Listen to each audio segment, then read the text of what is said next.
You know, that specific kind of loneliness.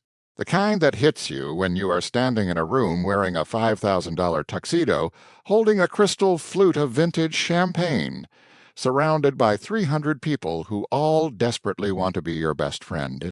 That was Julian Thorne's Tuesday night. The air inside the Zenith, New York City's most exclusive members, only social club, smelled like old money and desperation. It was a scent Julian knew well. After all, he owned the place. At 30 years old, Julian was the golden boy of Manhattan venture capital. He had the jawline of a movie star, the bank account of a small nation, and a soul that felt like it was slowly turning into dust. A woman in a red dress that defied the laws of physics placed a hand on his arm. Her nails were painted a sharp, predatory crimson. "Oh, Mr. Thorne," she purred, leaning in close enough that he could smell the Chardonnay on her breath. "You simply must come to the Hamptons this weekend. My father just bought a new yacht, and we are dying to have you christen it." Julian forced the corners of his mouth upward. It was a muscle memory, not a smile. "That sounds lovely, Jessica," he lied smoothly. "But I am afraid I am swamped with the acquisition." "It is Vanessa," she corrected, her smile faltering for a fraction of a second before plastering itself back on. Right. Vanessa.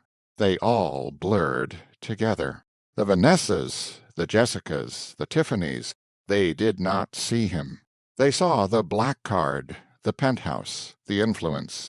If he dropped dead right there on the imported Italian marble floor, they would probably step over his body to get to the open bar. "Excuse me," Julian said, pulling his arm away. "I need some air." He did not just need air. He needed an escape. He moved through the crowd like a ghost, dodging outstretched hands and hopeful glances. He slipped through the heavy oak doors of the main ballroom and into the private elevator. As the door slid shut, cutting off the roar of the party, he finally exhaled. The silence was heavy, but it was real.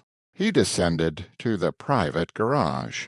He did not head for his chauffeured limousine or the Italian sports car. Instead, he walked toward a sleek, matte-black racing bicycle mounted on the wall. It was his one true vice: speed, danger, the feeling of wind tearing at his face until he could not think about quarterly earnings or board meetings. He stripped off his tuxedo jacket and tossed it onto the hood of a Ferrari. He loosened his tie, rolled up the sleeves of his dress shirt, and grabbed the bike. Outside, the sky had torn open. It was not just raining, it was a deluge. The kind of New York storm that turned the streets into rivers of oil and grime. Perfect. Julian mounted the bike and took off. He pedaled hard, his dress shoes slipping on the wet pedals, the rain soaking through his silk shirt in seconds. He wove through the gridlocked traffic of Midtown, adrenaline finally sparking in his veins. For a moment he was just a body in motion. He was not a billionaire. He was just a guy on a bike, trying to outrun the storm. He took a sharp turn onto a cobblestone street, in Tribeca, going too fast. Way too fast. His front tire hit an oil slick. The world tilted sideways. There was no cinematic screech of brakes. Just the sickening sensation of gravity taking over. The bike slid out from under him. Julian hit the wet pavement hard. He rolled, the rough stones tearing through his expensive trousers, his shoulder slamming against the curb. He came to a stop in a puddle of muddy water. He lay there for a moment, staring up at the rain falling in sheets against the orange glow of the streetlights. Pain radiated from his left shoulder and his hip. He groaned and sat up. His hands were scraped and bleeding. His shirt was plastered to his chest, stained with grease and street muck. He reached for his pocket to check his phone. Gone. He looked around frantically. The storm, drain a few feet away, swallowed the rushing water with a dark, hungry gurgle. He saw a flash of silver disappearing into the grate. His phone? And his wallet clip. Fantastic, he muttered, his voice hoarse. Just fantastic. He was 3 blocks away from the rear service entrance of the Zenith. He could not go to the front door looking like this. The paparazzi were camped out there waiting for the celebrities leaving his party. If they saw Julian Thorne, the king of Wall Street, looking like a drowned rat, the stock price would dip by morning. He grabbed his bent bicycle and began to limp toward the alleyway behind his club. 7:45 p.m. Maya Brooks looked at the cheap plastic watch on her wrist and suppressed the urge to scream. She was standing in the loading dock of the Zenith, surrounded by bags of garbage that smelled like lobster shells and expensive mistakes. The rain was hammering against the metal awning above her head, creating a deafening rhythm that matched the pounding of her headache. Where is he? She hissed to herself. Maya was 24, drowning in $40,000 of student debt, and currently holding the glorious title of Junior Assistant Event Coordinator.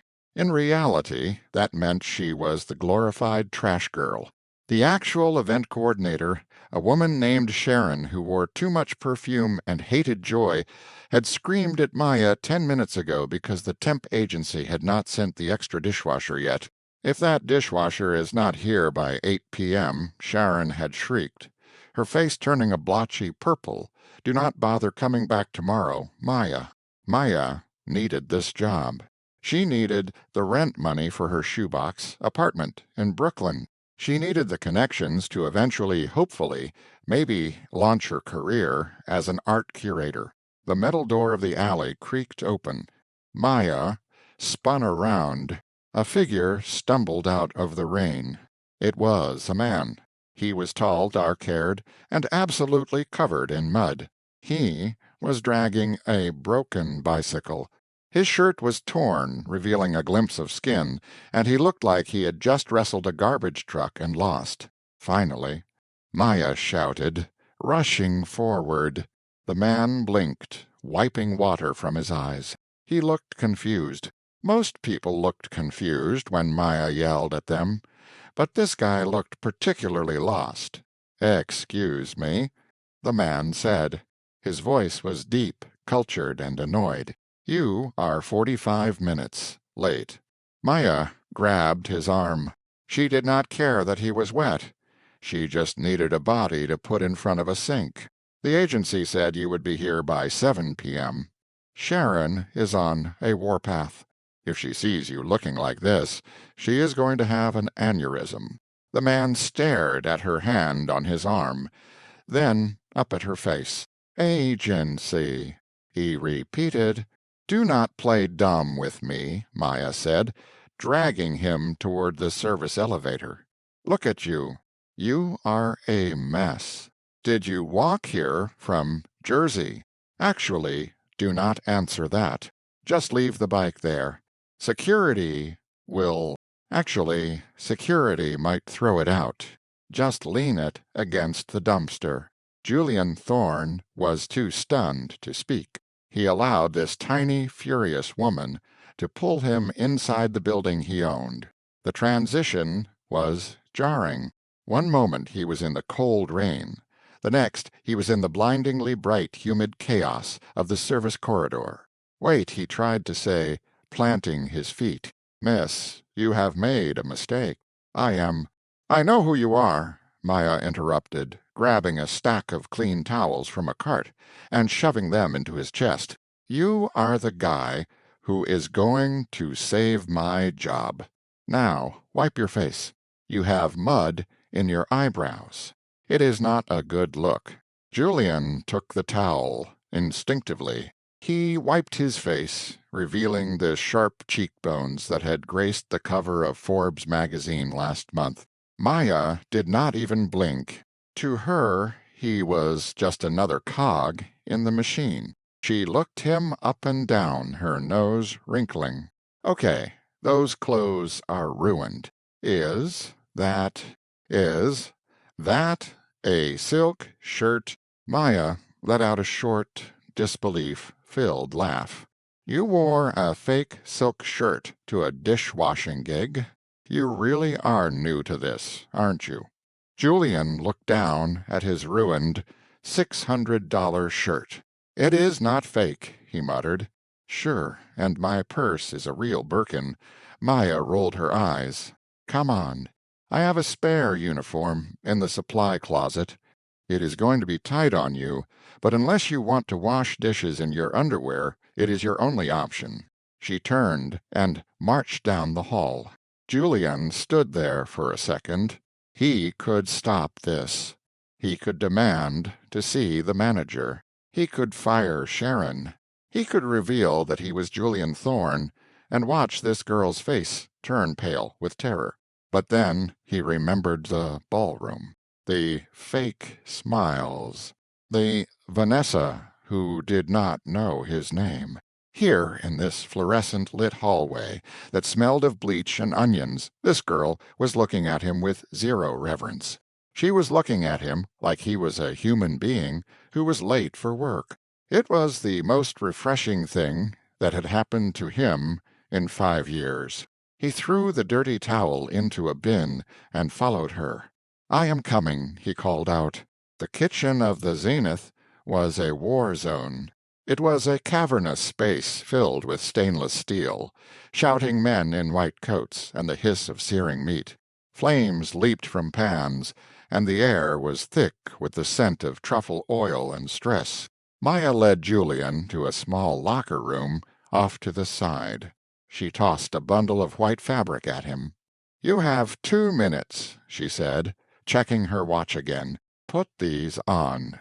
Put your stuff in locker number 4. The lock is broken, so do not leave anything valuable. Not that you have anything valuable on you."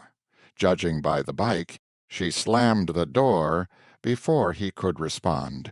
Julian peeled off his wet clothes. His body ached. A large bruise was forming on his hip. He pulled on the white pants. They were comically short, ending just above his ankles. The white chef's coat was tight across his shoulders.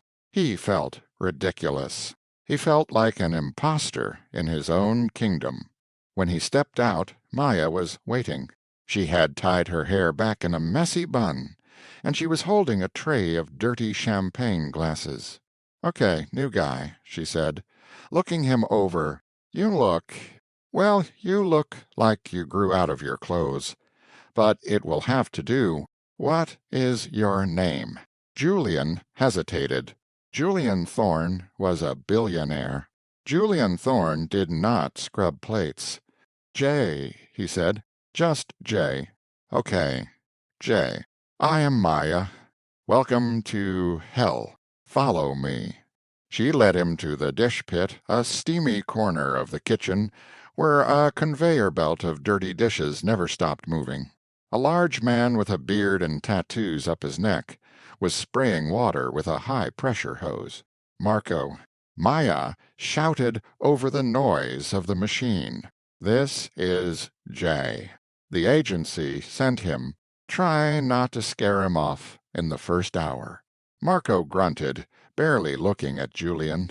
"Grab an apron, pretty boy. That stack of plates is not going to scrub itself." For the next 3 hours, Julian Thorne learned the true meaning of labor. His hands, usually manicured and soft, were submerged in hot, soapy water. He scrubbed congealed foie gras off porcelain plates that cost more than the average monthly rent. He scraped half-eaten filet mignon into the trash. He watched as waiters rushed in and out. He recognized some of them. There was Henry, the head waiter, who always bowed low when Julian entered the dining room. Henry rushed past the dish pit, dropping a tray of silverware with a loud clatter. "Watch it," Marco yelled. Henry did not even look at them. He looked right through Julian, as if he were made of glass. Julian paused, a soapy sponge in his hand. It was fascinating. When he wore a suit, Henry would rush to light his cigarette. When he wore a stained white coat, Henry would run him over without a second thought.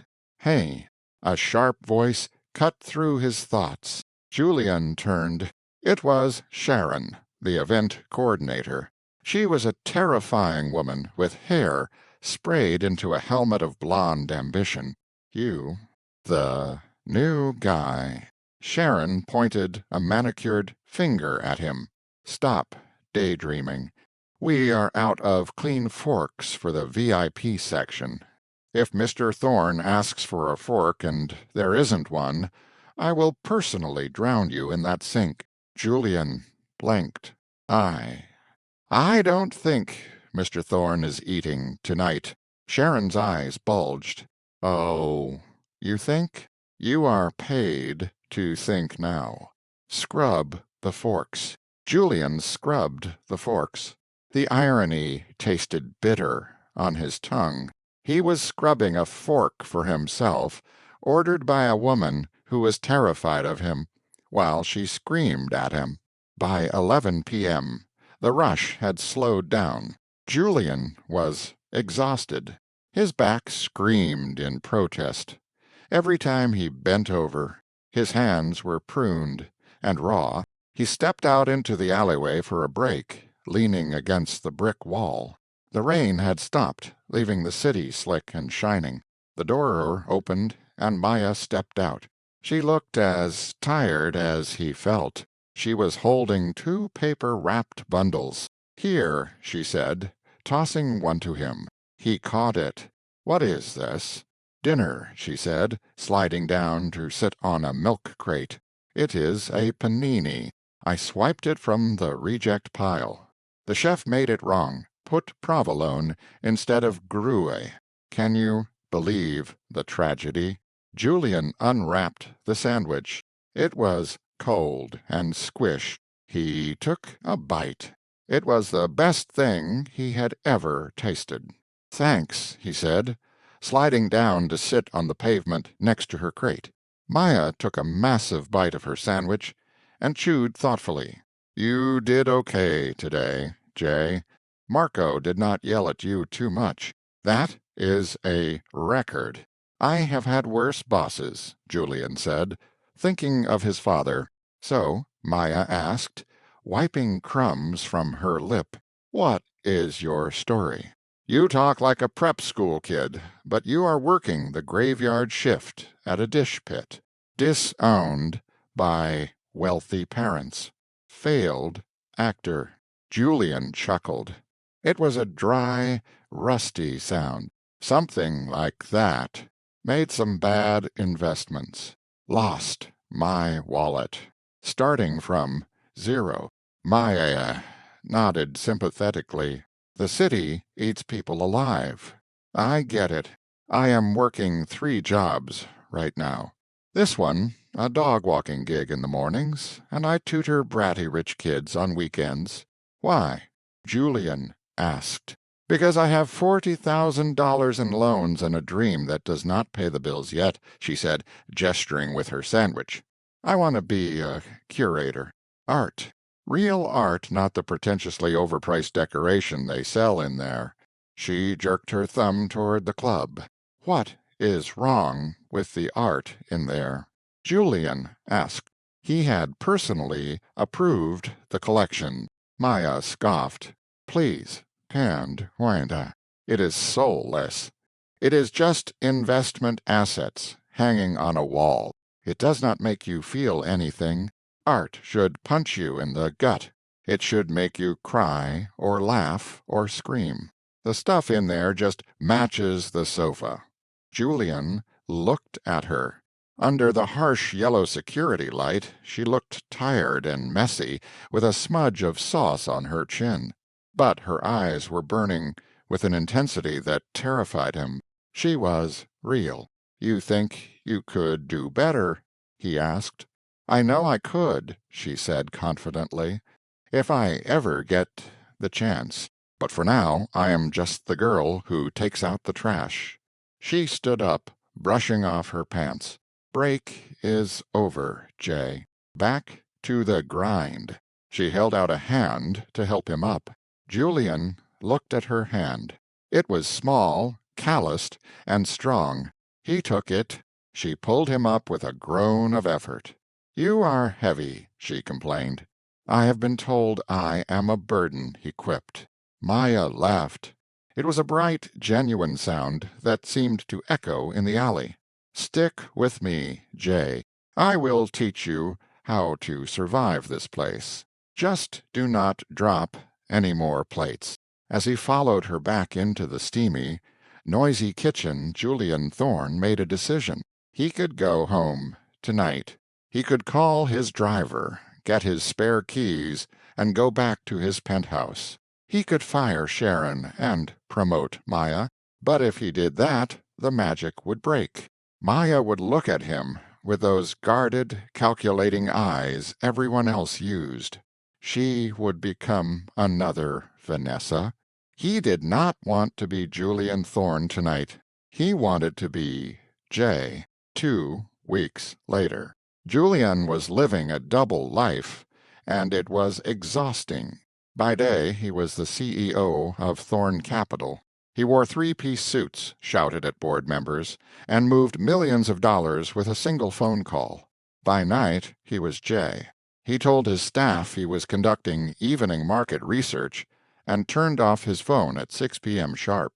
He would change into jeans and a T-shirt in the back of his limousine, have his driver drop him off 2 blocks away, and walk the rest of the way to the Zenith's back door. He was getting better at washing dishes. He had even learned how to fix the ice machine when it broke, earning a rare nod of approval from Marco. But the real reason he kept coming back was Maya. It was a Tuesday night, their night off. Maya had insisted that he needed to learn how to actually live in New York. "You rich people are so boring," she had told him when he mentioned he usually went to a steakhouse on Tuesdays. "You think spending money is a personality trait." So here they were, Chinatown. The streets were crowded, noisy, and smelled of roasted duck and exhaust fumes. Julian felt conspicuous.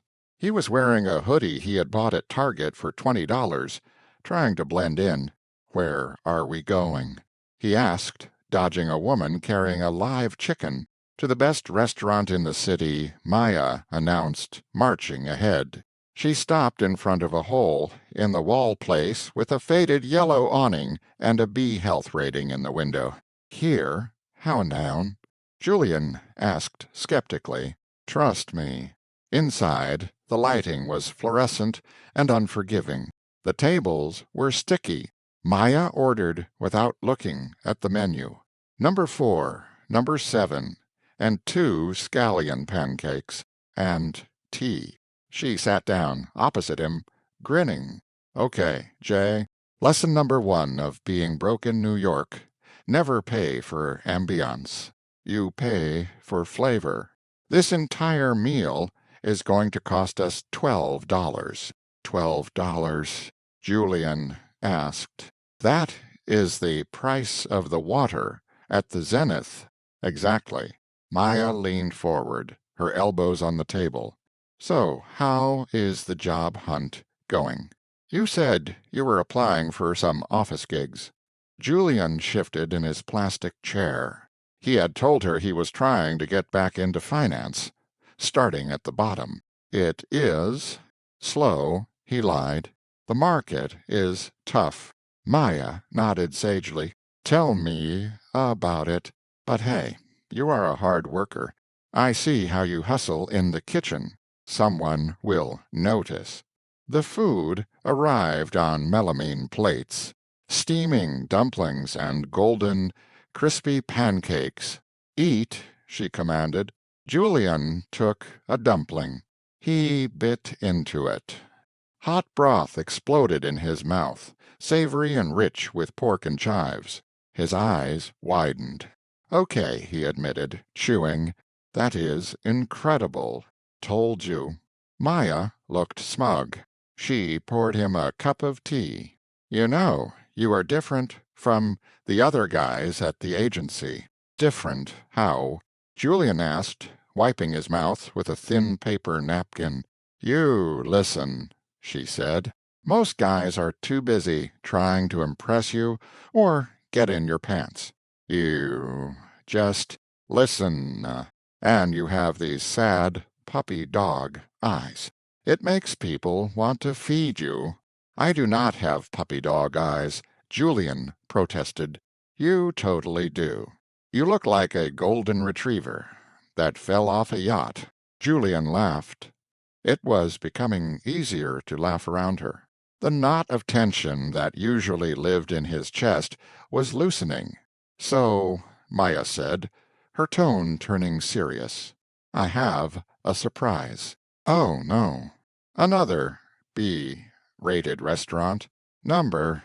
She reached into her battered canvas tote bag and pulled out a crumpled flyer. There is a pop-up gallery show in Bushwick tonight. Free entry, free wine, and she paused for dramatic effect. I have a piece in it. Julian froze. You do. Just a small installation. It is part of a collective. But it is the first time I am showing anything publicly. Maya, that is amazing. She blushed, looking down at her tea. It is not a big deal, but I was hoping you would come. I mean, if you are not busy. I know it is a trek to Brooklyn. I would not miss it, Julian said softly. He meant it.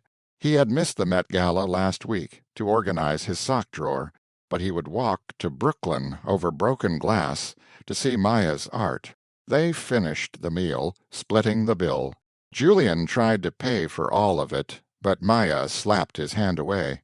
50-50, Jay. We are partners in crime. They took the subway to Bushwick. Julian had not been on the subway in a decade.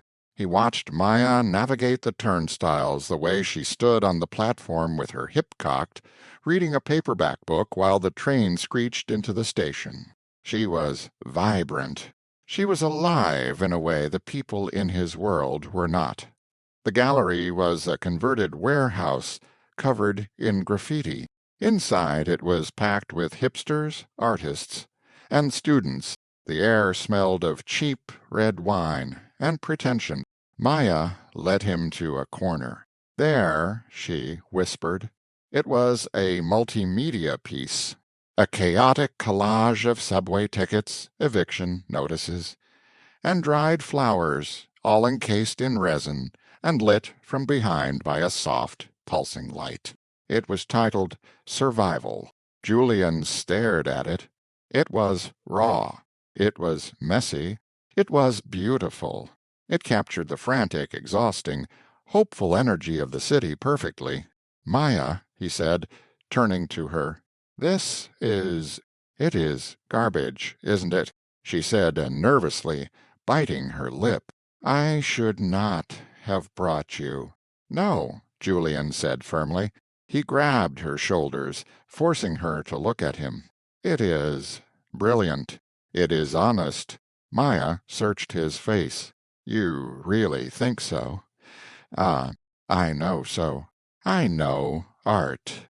And this has soul. A smile broke across her face, radiant and relieved. Thanks, Jay. That means a lot. Suddenly, a voice cut through the noise. Well, well, if it isn't the trash girl. Maya stiffened. Julian felt her muscles tense under his hands. They turned around. Standing there, holding a glass of wine like a weapon, was a woman Julian recognized instantly. Vanessa, the woman from the party. The woman who wanted him to christen her father's yacht. She was wearing a dress that cost more than the entire building they were standing in. She was flanked by two men in suits who looked bored. Vanessa looked at Maya with a sneer of recognition. I did not know they let the help display their arts and crafts here. Maya's face went pale. Vanessa, I did not know you were coming. I am on the board, darling, Vanessa drawled. She looked at Julian, her eyes narrowing. And who is this? Your charity case. He looks like he bought his outfit at a gas station. Julian felt a cold, dangerous rage coil in his stomach. He stepped forward, ready to destroy Vanessa with a single sentence. He could reveal himself right now. He could tell her to get out of his city. But Maya stepped in front of him. "Leave him alone, Vanessa," Maya said, her voice shaking but defiant. "He is my friend, and at least he is real. Everything about you is fake, from your nose to your apology when you got me kicked out of the sorority." Vanessa laughed. It was a cruel, sharp sound. "Oh, honey, you are still so bitter. Enjoy your little art project. I give it 6 months before you are back in Ohio, living in your parents' basement." She turned and walked away, her entourage trailing behind her. Maya stood there, trembling. Julian reached out and took her hand. "Maya!" She pulled away, wiping her eyes furiously. "I want to go. Now." They walked out into the cool night air. Maya walked fast, her boots stomping on the pavement. "Hey, slow down," Julian said, catching up to her. "She is right," Maya choked out. "It is stupid. I am stupid. I am never going to make it in this world. People like her. They own everything. They win, always." "Not always," Julian said quietly. He stopped her, pulling her into the shadow of a street lamp. "Listen to me. She is miserable. I saw her eyes. She is empty. You have something she will never have." "What?" Maya asked, sniffing. "Poverty. Talent," Julian said, "and passion. And—" He looked down at her. Her eyes were wet, her lips parted. The street lamp cast a halo around her messy hair. "And you have me," he finished. Maya looked at him. The anger in her eyes softened into something else. "Something dangerous. You are a good guy, Jay," she whispered. She leaned up. Julian's heart, which had been dormant for years, slammed against his ribs. He leaned down. Their lips met. It tasted like cheap wine and scallion pancakes. It was the best kiss of Julian Thorne's life. For a moment the lies didn't matter. The billions didn't matter. But as he pulled her closer, his hand brushed against the cheap fabric of his hoodie, and reality came crashing back. He was lying to her every single day. And when she found out, because she would find out, she was going to hate him more than she hated Vanessa. But as Maya wrapped her arms around his neck, deepening the kiss, Julian decided to be a coward for just a little longer. Just one more day, he promised himself. But in New York City, one day can change everything. The morning after the kiss, Julian woke up in his penthouse with a feeling he hadn't experienced since he was a teenager: hope. He sat up in his king-sized bed, the Egyptian cotton sheets pooling around his waist. The sun was streaming through the floor-to-ceiling windows, illuminating the minimalist, expensive emptiness of his bedroom. Usually, this view of Central Park made him feel like a conqueror. Today, it just felt lonely. He picked up his phone. He had 3 missed calls from his CFO, and a text from Maya. "Maya, hey, last night was wow. Also, I'm running late for the dog walking gig. If you're free later, want to grab a bagel. My treat this time." Julian smiled at the screen. A bagel. She wanted to buy him a $3 bagel. He texted back, "I'm in. Meet you at the park at 2. He got out of bed and walked to the mirror. He looked at himself. The stubble was gone, replaced by a clean shave. His hair was perfectly styled. He looked like Julian Thorne again. He sighed and walked into his massive walk. In closet, he pushed aside the rows of Armani and Tom Ford suits and reached for the small section of J clothes. He had started accumulating a faded denim jacket, a pair of worn-out Converse. As he dressed, his mind went back to the gallery, to Vanessa, to the look of defeat on Maya's face when she said, "People like her own everything." She was right. People like Vanessa, people like him, did own everything. They controlled the gates. They decided who got in and who stayed out in the cold. But he held the keys. He grabbed his laptop and sat down at his desk. He logged into his private banking portal. He navigated to the charitable giving section. He typed furiously for 10 minutes. He set up a blind trust. No name attached. Just a generic title, the Emerging Curator's Grant. He funded it with $50,000. Then he made a call. "Charles," he said, when his personal assistant answered. "Good morning, Mr. Thorne. Shall I prepare the car for the board meeting? Cancel the meeting. I need you to do something for me, and it needs to be discreet." "Of course, sir.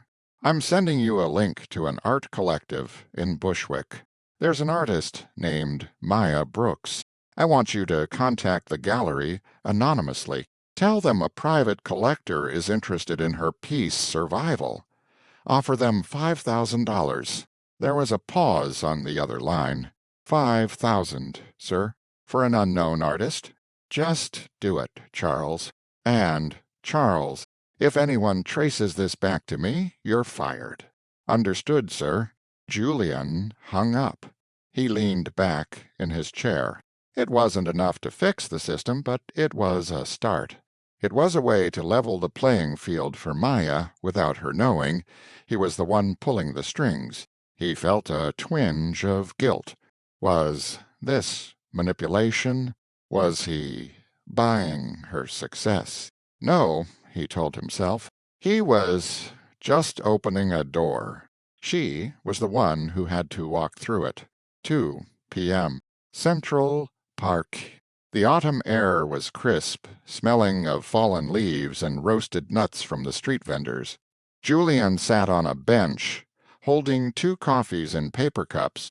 He was wearing his J disguise, a beanie pulled low over his forehead, and a slightly oversized flannel shirt. Maya came running up the path, her cheeks flushed pink from the cold. She was beaming. "Jay," she shouted, waving a piece of paper. "You are not going to believe this." She practically tackled him in a hug, nearly knocking the coffee out of his hands. "Whoa, easy," Julian laughed, steadying her. "What happened? Did you find a $20 bill on the sidewalk?" "Better," she pulled back, her eyes shining with tears. "The gallery called. Someone bought my piece. For $5,000. Julian feigned shock. "No way. That's incredible, Maya." "I know. And that's not even the best part. I got an email this morning. I won a grant. The Emerging Curators Grant. $50,000, Jay. 50,000. She was shaking. "I can pay off my loans. I can quit the dog walking. I can actually focus on my art." Julian felt a warm glow in his chest. This was it. This was why he did it, to see that look of pure, unadulterated joy on her face. "I told you," he said softly. "I told you you were talented." "I can't believe it," she whispered, staring at the email printout. "It feels like a dream. Like someone is playing a prank on me." Julian's smile faltered for a second. "It's not a prank, Maya. You deserve this." "We have to celebrate," she said, grabbing his hand. "Tonight, I'm taking you out. A real dinner. No coupons. No B-rated health scores." "Maya, you should save that money," Julian started. "Shut up," she said playfully. "I'm buying you a steak. A real one. Meet me at the Zenith at 7. Julian froze. The Zenith? Yeah. I know it's ironic since we work there, but I've always wanted to eat in the main dining room. Just once. To see what it feels like to be on the other side. Maya, I don't think. Please, Jay. For me, she gave him the puppy dog eyes. Julian sighed. He was trapped. If he said no, she would be suspicious. If he said yes, he was walking into a minefield. Okay, he said. 7 p.m. 7 p.m. The Zenith. Julian walked into the main dining room. He was wearing the best suit Jay, owned a thrift store jacket that fit surprisingly well in a clean white shirt. He had slicked his hair back, hoping it made him look different enough from the CEO portraits hanging in the lobby. The dining room was buzzing. Crystal chandeliers dripped light onto white tablecloths. A pianist was playing softly in the corner. He spotted Maya at a table near the window. She looked breathtaking. She was wearing a simple black dress that he suspected she had bought for this occasion. Her hair was down, cascading over her shoulders in soft waves. She waved at him excitedly. Julian walked over, keeping his head down, praying Henry the head waiter wasn't working tonight. "You look amazing," he said, sitting down. "You clean up nice yourself, Dishwasher," she teased. A waiter approached. It wasn't Henry. Thank God. It was a new guy Julian didn't recognize. "Good evening," the waiter said, looking down his nose at them. "Water?" "Sparkling," Maya said confidently. "And we'll see the wine list." The dinner was nerve-wracking.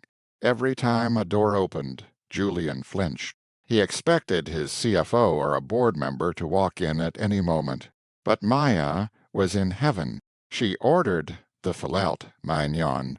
She swirled her wine glass like she had seen in movies. She was glowing. "To us," she said, raising her glass. "To the invisible class taking over the castle." "To us," Julian echoed, clinking his glass against hers. Just as they were finishing their dessert, a chocolate soufflot that cost more than Maya's shoes, a flash of light, blinded them. Julian blinked, shielding his eyes. A young woman with bright pink hair was standing a few feet away, holding a phone on a gimbal. She was live, streaming. "Hey, guys, we are live at the Zenith. Look at this vibe." "So bougie," the girl shouted at her phone screen. She panned the camera around the room. "And look who we have here," she squealed, zooming in on their table. "Is that—" "Wait a minute." She lowered the phone, squinting at Julian. "Oh, my God," she whispered, loud enough for half the room to hear. "It's Julian Thorne." Maya frowned. "Who?" The girl rushed over, ignoring social boundaries completely. "Mr. Thorne, I am such a huge fan of your crypto portfolio. Can I get a selfie? My followers will die." Julian stood up, panic rising in his throat. "Miss, please, you have the wrong person." "No way," the girl laughed. "I'd recognize that jawline anywhere. You're the owner, Julian Thorne. Why are you dressed like that?" The room went silent. Forks paused halfway to mouths. Heads turned. Maya looked at the girl. Then she looked at Julian. "Jay," she asked, her voice trembling, "what is she talking about?" Julian looked at Maya. He saw the confusion in her eyes, morphing into realization. "Maya," he started, reaching for her hand. "Let me explain." "Oh, my God!" the streamer shouted. "Is this a secret undercover boss thing? Are you dating a civilian? This is content gold." Maya pulled her hand back as if he had burned her. She stood up, her chair scraping loudly against the floor. "Julian Thorne," she whispered, "the owner—" "Maya, please," Julian pleaded, ignoring the camera shoved in his face. "Not here. You own this place, her voice rose, cracking. You own the building where I scrub toilets. Yes, Julian admitted, his voice barely a whisper. And the grant? She looked at him with horror. The painting? Was that you, too? Julian didn't answer. His silence was the answer. Maya let out a sound that was half laugh, half sob. I thought I earned it. I thought I was finally good enough. You are good enough, Julian insisted. That's why I did it. No, she shouted. Tears were streaming down her face now. You did it because I was your little pet project, the poor girl you could save. Did you have fun, Julian? Did you enjoy playing poverty tourist? Was my life just a fun little role-play for you? It wasn't like that, Julian said, stepping toward her. Don't touch me, she screamed. She grabbed her purse. She looked at the half-eaten souffle, then at the streamer who was still filming, then at Julian. I quit, she said, and I never want to see you again. She turned and ran. She ran past the stunned waiters, past the gawking diners, and out the front door into the night. Julian stood there, frozen. The streamer was still narrating. Wow, guys. Trouble in paradise. You saw it here first. Julian turned to the girl. His face was cold, hard, terrifying. The face of Julian Thorne. Get out, he said. And if that video stays up, my lawyers will own your entire family by morning. The girl paled and lowered the phone. Julian sank into his chair. He looked at the empty seat across from him. He had won the game. He was Julian Thorne again, and he had lost everything that mattered. 3 days later, Maya was packing. Not that she had much to pack, just clothes, books, and the shattered remnants of her dignity. She couldn't stay in New York. The video had gone viral. Billionaire's fake Cinderella moment. The comments were brutal. Half of them called her a gold digger who got caught. The other half called her an idiot for not knowing who he was. She had returned the grant money. She had called the gallery and told them the sale was a mistake. She was back to zero. Less than zero. There was a knock on her door. Go away, she yelled. I don't want any more reporters. It is not a reporter, a voice said. It was him. Maya froze. She walked to the door and ripped it open. Julian was standing in her hallway. He wasn't wearing a disguise. He was wearing a charcoal gray suit that fit him like armor. He looked tired. What do you want? She asked, crossing her arms. To talk, he said. 5 minutes. Then I'll leave. You had weeks to talk, Maya spat. You chose to lie every single time. I know, he said. Can I come in? Maya stepped aside, reluctantly. He walked into her tiny studio apartment. He looked out of place among the peeling paint and the mismatched furniture. I am sorry, he said, turning to face her. I know that doesn't fix anything, but I am. Why did you do it? Maya asked. Her anger was fading, replaced by a dull, aching sadness. Why the fake name? Why the dishwashing? Because I was lonely, Julian said simply. And because, when I met you that night in the rain, you didn't look at me like I was a paycheck. You looked at me like a person. I haven't felt like a person in a long time. So you used me, Maya said, to make yourself feel better. Number. I fell in love with you, Julian said. The words hung in the air. Maya laughed bitterly. Love? You don't know what love is, Julian. Love is trust. Love is honesty. You built a foundation on sand. And then you tried to buy my forgiveness with a grant. I wanted to help you, he insisted. I believe in your art. Then you should have told me, she shouted.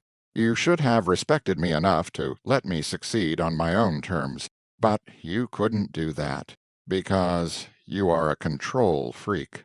You have to own everything: the club, the art, the girl. She walked to the door and opened it. Get out, Julian. Maya, please. I can fix this. I can. You can't buy this, she interrupted. That is your problem. You think there's a price tag on everything, but my self-respect isn't for sale. Not for $50,000. Not for 50 million. Julian looked at her. He saw the resolve in her eyes. He realized for the first time in his life that he was powerless. He nodded slowly. Okay. He walked to the door.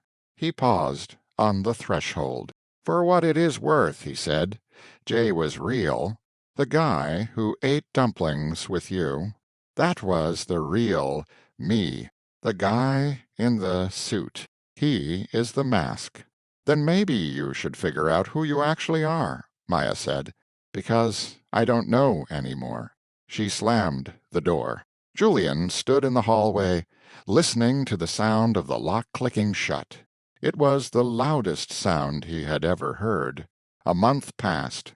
The zenith was changing. The staff noticed it first.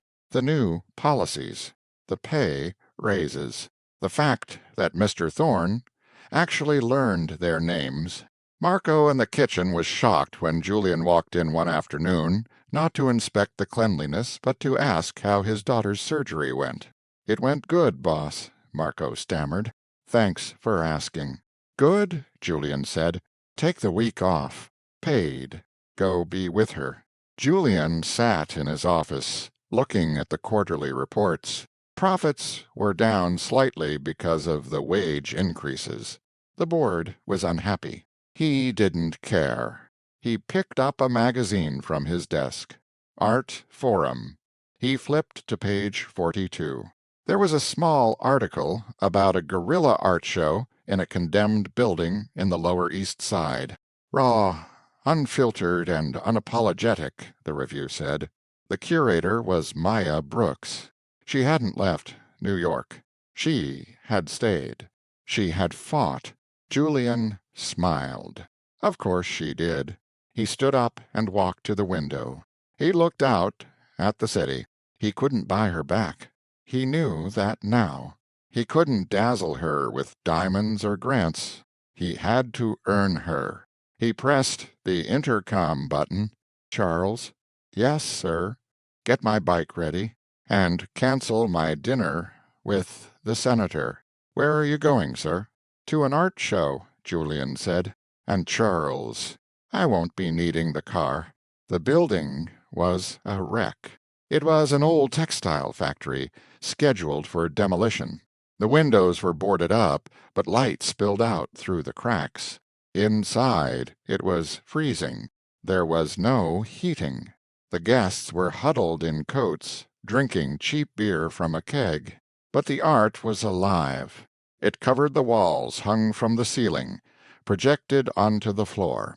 Maya was standing near the entrance, talking to a potential buyer. She looked tired, thinner, but fierce. She was wearing a thick wool sweater and combat boots. The price is firm, she was saying. 500. Half goes to the artist, half to the venue rental. The buyer nodded and walked away. Maya sighed and rubbed her temples. Excuse me, a voice said. Is this piece for sale? Maya froze. She knew that voice. She turned around slowly. Julian was standing there. He wasn't wearing a suit. He wasn't wearing the J costume either. He was wearing a simple black turtleneck and jeans. He looked normal. He was holding a coffee cup. It is $5, he said, holding it out to her, from the bodega down the street. I made sure they used the cheap milk. Maya looked at it, the cup, then at him. What are you doing here, Julian? I came to see the art, he said. I heard the curator is a genius. I am not selling to you, she said, crossing her arms. No, charity buys. I know, he said. I am not here to buy. I am here to apply for a job. Maya blinked. What? I saw you need volunteers for the breakdown crew tonight, he said. I am strong. I take direction well, and I have experience moving heavy objects. You are the CEO of a billion-dollar company, Maya said incredulously. You don't move chairs. I do now, Julian said. I am changing some things, Maya, at the club, in my life. He took a step closer. I dissolved the blind trust, he said. The money is now a public scholarship program. Transparent. Board reviewed. No secrets. Maya watched him. She was looking for the lie. She was looking for the angle. But she only saw the man who had sat on a milk crate and eaten a squish panini with her. Why? She asked. Because you were right, he said. I was a tourist. I thought I could try on your life, like a costume, but I learned something. The costume wasn't the dirty clothes. The costume was the suit. He placed the coffee on a table. I don't expect you to forgive me, he said, but I am not going anywhere. I am going to be here, moving chairs, taking out the trash, doing the work. Until you believe me? Maya looked at the coffee. Steam was rising from the lid. She picked it up. She took a sip. It was terrible. Burnt, watery, and too sweet. It tasted perfect. You are late, she said, hiding a small smile behind the cup. Breakdown starts in 10 minutes. Grab a broom. Julian smiled. It wasn't the polished smile of a CEO. It was the crooked, relieved smile of a man who had just been given a second chance. Yes, boss, he said. He walked over to the corner, grabbed a push broom, and started sweeping the dusty floor of the abandoned factory. Maya watched him for a moment. She watched the billionaire sweeping dust bunnies. She shook her head, took another sip of coffee, and turned back to her work. It wasn't a fairy tale ending. It was messy. It was complicated. It was going to take a lot of work. But for the first time in a long time, it felt real. Trust is not a light switch. You cannot just flip it back on after you have smashed the bulb. Julian Thorne learned this the hard way. For the next 6 months, Julian lived a life of strange duality. By day, he was the ruthless CEO of Thorne Capital. But the ruthlessness had changed. He stopped acquiring companies just to dismantle them. He started asking questions about employee retention and community impact. He fired 3 board members who referred to the custodial staff as the help. By night and on weekends, he was Maya's intern. He did not wear a disguise anymore. He wore jeans and T-shirts that fit him properly, but he was not afraid to get them dirty. He helped Maya paint the walls of her new gallery space, a tiny storefront in Queens that smelled of damp plaster and potential. He learned how to hang drywall. He learned that cheap paint requires 3 coats, not 2. He learned that Maya took her coffee with oat milk and 2 sugars, and that she got hangry at exactly 12:30 p.m. He never offered to pay for the renovations. He knew better now. Instead, he offered his sweat. One rainy Tuesday in November, 3 months after the factory show, they were sitting on the floor of the empty gallery, eating take-out Thai food. "You missed a spot," Maya said, pointing her chopstick at the ceiling corner. Julian groaned, leaning his head back against the wall. "I have been painting for 6 hours. Maya, my shoulder is on fire. I think I have permanent nerve damage." "Poor baby," Maya teased, though her voice lacked its usual bite. "Do you want me to call your chauffeur? Maybe he can rub your feet." I drove myself, Julian said, taking a bite of pad thai, and I sold the limousine. Maya stopped chewing. She looked at him. You did what? I sold it. It was too big. Too insulated. I bought a Jeep. A used one. A used Jeep, Maya repeated, testing the words. Julian Thorne, driving a used car. The world really is ending. It has character, Julian said, defensively, and the heater works. Mostly. Maya looked at him, really looked at him. She saw the paint splatters in his hair. She saw the exhaustion in his eyes, not from stress, but from honest work. She saw the man who had shown up every single day without complaint, without asking for anything in return. You know, she said softly, you are not a terrible painter. For a billionaire. Julian turned to look at her. The air in the room shifted. It became charged, heavy with the things they hadn't said for months. I am trying, Maya, he said. His voice was raw. I am trying to be the guy who deserves to sit on this floor with you. Maya set her food down. She crawled over to him. She reached out and wiped a smudge of white paint from his cheek. You are not Jay anymore, she whispered. No, he agreed. And you are not the Julian from the magazine cover. I hope not. So who are you? Julian took her hand. He didn't grip it with the possessiveness he used to have. He held it gently, like it was something fragile and precious. I am just the guy who is in love with you, he said. And I am the guy who is going to paint that corner, even though my arm is falling off. Maya smiled. It was the first time she had smiled at him with her whole heart since the night at the restaurant. Finish the corner, she said, leaning in to kiss his cheek. Then we can talk about a second date. 1 year later. The Zenith was hosting its annual summer solstice gala. In the past, this event was a display of excess that would have made Gatsby blush. There were usually ice sculptures of swans, fountains of chocolate, and a guest list that excluded anyone who didn't own a private island. This year, things were different. The ballroom was still beautiful, but the walls were covered in art, real art, bold, challenging, vibrant pieces created by local artists from the boroughs. The emerging Curator's grant recipients were the guests of honor. Julian stood on the balcony, overlooking the party. He was wearing a tuxedo, but he felt comfortable in it now. It was just clothes. It wasn't his identity. Mr. Thorne. He turned. It was Henry, the head waiter. Yes, Henry. The kitchen is asking if you want the usual midnight snack prepared for the VIP room. Julian smiled. Actually, Henry, Hansel the Caviar. Order 50 pizzas from that place on 4th Street. The one with the crispy pepperoni.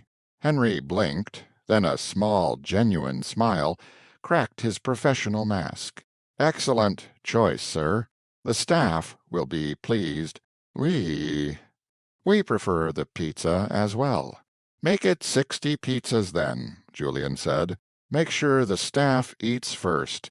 Yes, sir. Henry walked away, looking lighter than he had in years. A warm hand slid onto Julian's back.